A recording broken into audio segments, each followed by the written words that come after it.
All right, everyone, welcome back. So I'm going to bust out one more video before I start waking up April for us to go do some gold prospecting today. I am not working. Sorry about my hair. And my last video you may have saw I said, "Why are you bothering me?" That wasn't for you guys. I was getting a phone call in the middle of the video from Rachel, and we're not even open yet, I don't think.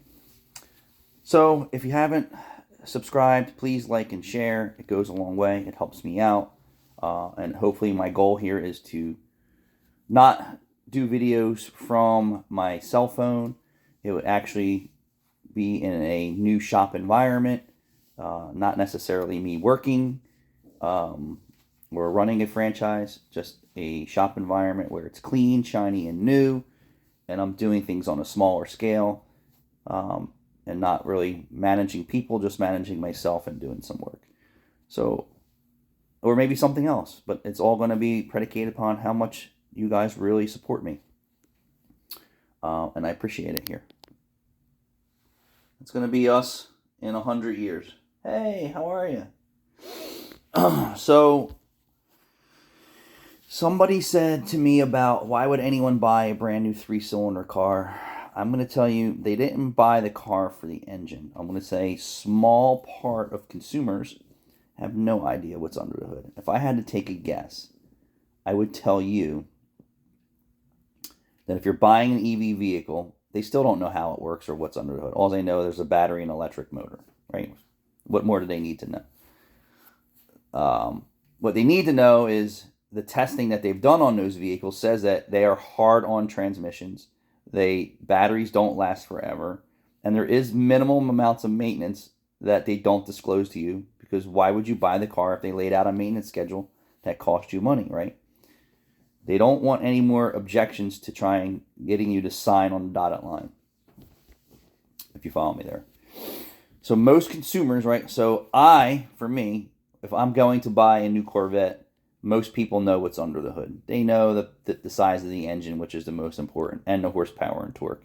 And some people are worried about miles per gallon and things like that. Other than that, they don't really care. What they're buying is, I have a Corvette, right? And people are going to see me in my Corvette, and I'm going to see myself in my Corvette.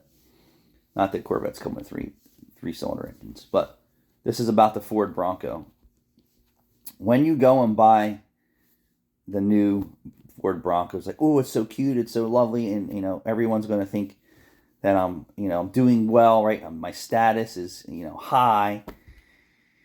I know people that are mega rich who drive piles of crap.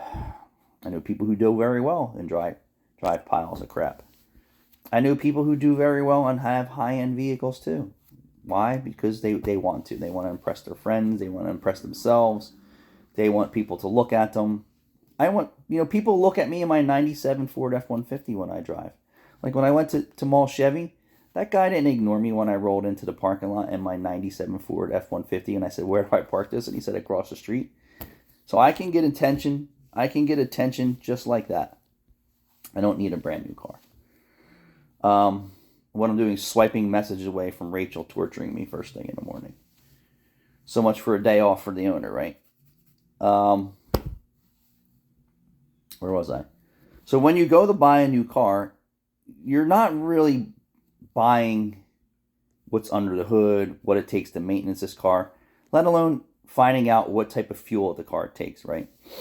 Most people don't have a clue. And the sales people today probably are trained not to tell you that this car needs specific maintenance. What they do is they use a blanket effect. And they'll say, if they even go through every feature of the car, which they're supposed to, but I don't think they are. I think they touch on, this is how the navigation works, this is where this is where that's at, blah, blah, blah, blah, blah, blah. They're not going to go through every feature in a vehicle because it would probably take an entire day for them to do that. Let alone teach you how to check your own fluids and then discuss the proper maintenance schedules, which are completely wrong. So when someone's buying a new car, most people have no idea what they're buying. They're buying status quo, they're buying image, they're buying keeping up with the Joneses or keeping up with their friends or family or sisters or whatever. And that's what's wrong with some of the buying decisions people make. They're buying things that are necessarily not for them. And they don't know. Like, I can't tell you how many Acura owners that come in and they have issues with their car, and I'm saying, what type of gas are you using? Well, we're using regular unleaded. And I popped the gas door and I said, do you read this right here? She's like, oh, I didn't know. Yeah, you're putting the wrong fuel in your car. That's not good. That's not what it's designed for. No different than you putting the wrong fuel in your body and your body having a reaction to it. So most consumers have no idea what they're buying. Their biggest concern is, hey, I want this. Can I get financing for this? And can I afford the payment?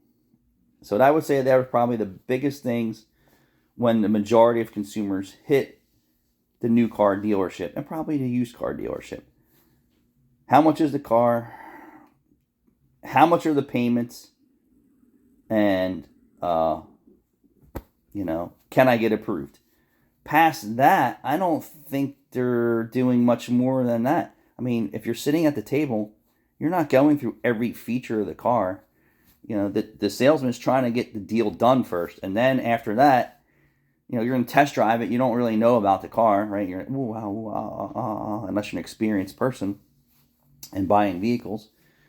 You're going to just say, hey, I want to test drive this. This is what I'm looking for. And this is the customer who doesn't know what they want, right?